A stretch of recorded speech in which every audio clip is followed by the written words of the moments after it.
ಆಕಾಶ ಗಡಿಯ ದಾಟಿ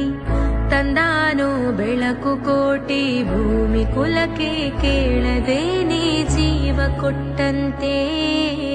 ಕಣ್ಣ ಕಾಯೋ ರೆಪ್ಪೆಗವನೇ ಕಾವ